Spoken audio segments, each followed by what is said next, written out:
Total Mayhem 1997. This is like our WrestleMania. This is the biggest show we will have so far, and it features Sam Strong vs. Ripcord in main event to crown our first champion, as well as all of our other champions will be crowned tonight.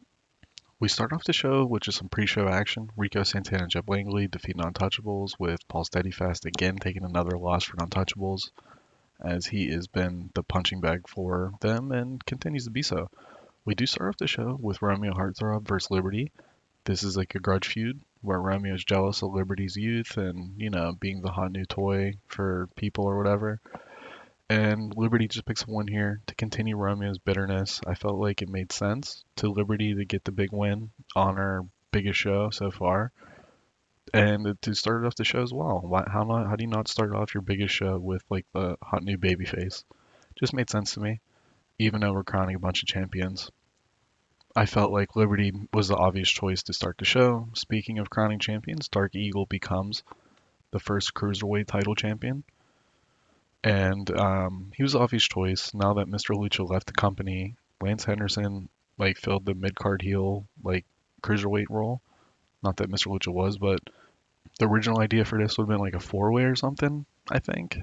But Dark Eagle was going to lose, then he was going to turn heel to face Mr. Lucha.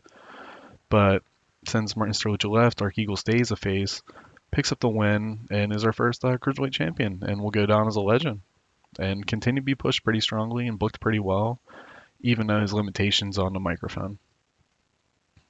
We follow that up with our hardcore title match with Charlie Homicide, the logical choice to become our first hardcore champion.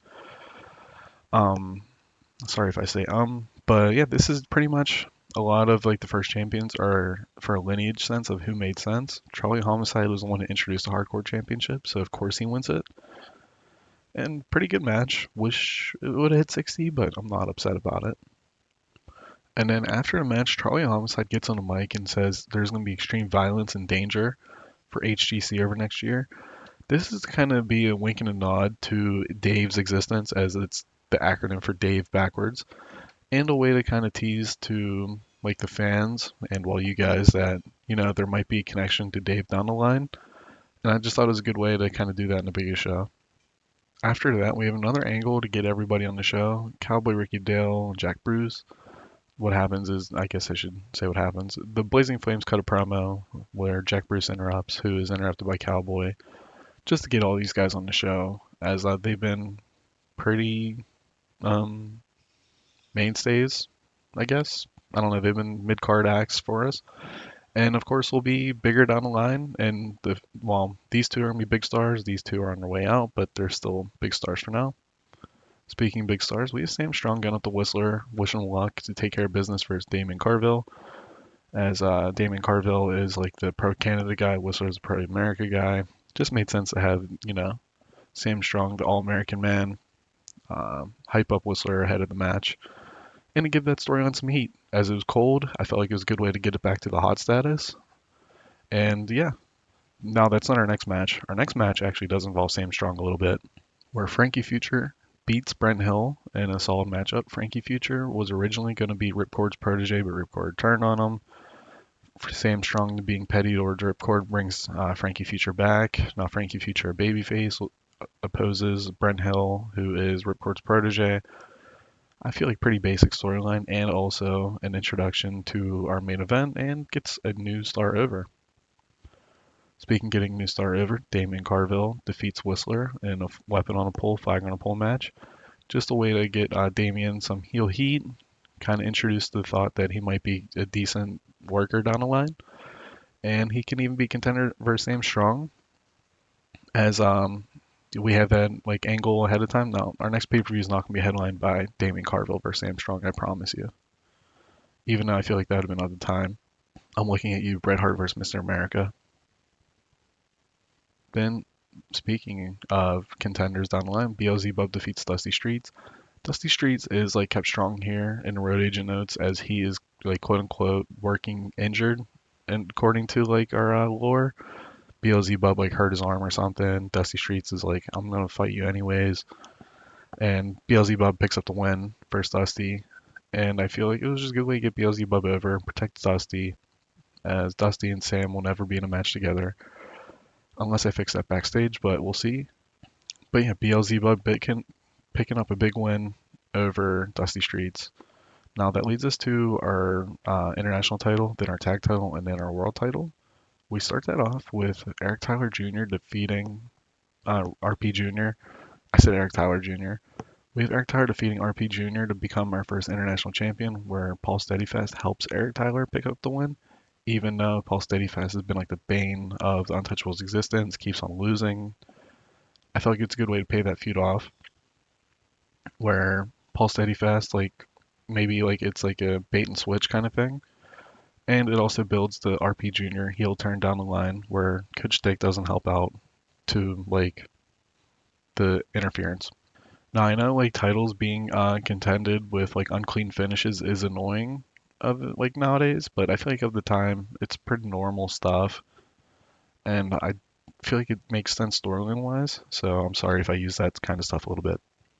And then in our semi-main event, we have the Vesey brothers defeating the Demons of Rage with Brian Vesey carrying the match.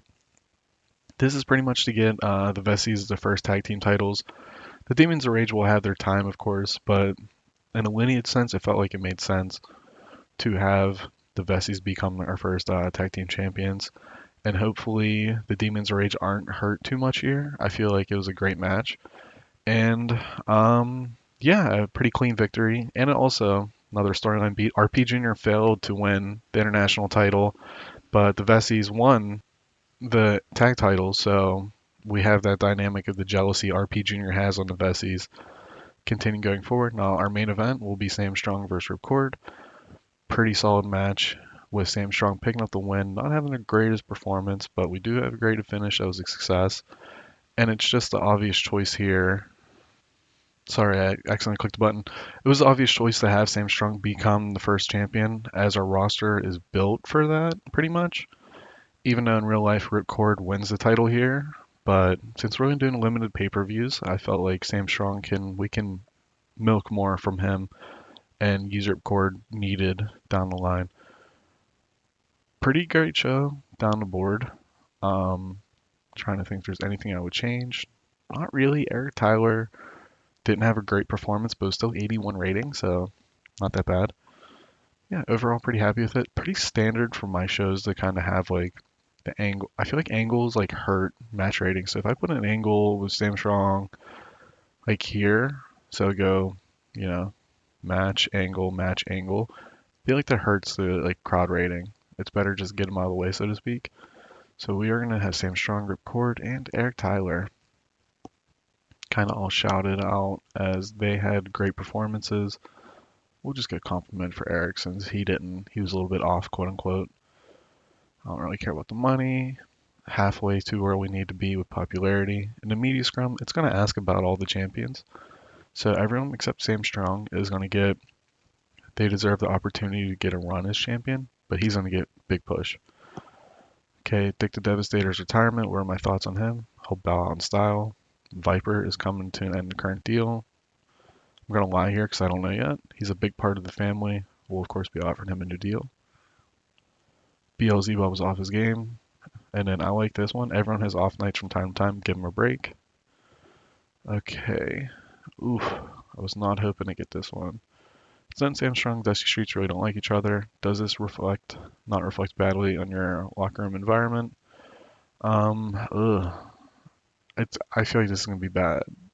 Yeah. No, alright. My response, which showed faith in the locker room's ability to deal with its own issue, went down well. So I said, as long as they remain professional, I don't intend to get involved. We lost money. We're in healthy financials. Okay. Took it easy on me there in the media scrum, except that backstage question. But yeah, the first couple champions are set. Felt like it made sense to go with the guys I went with. We continue a hot streak here where I've been saying we set the table. We know the hierarchy, we know our champions, so now we get to tell the stories of like who faces Sam Strong next. What happens to Ripcord now? How does he feel about Frankie Future back in the company?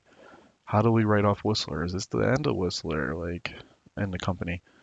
How does Dusty Streets come back from the defeat of Beelzebub? Like, you know what I mean? I feel like it's pretty standard. Like, we have created the storylines and finished some, but we also created interest in like possibilities of others down the line. But that'll be it for this episode. I appreciate you guys for watching.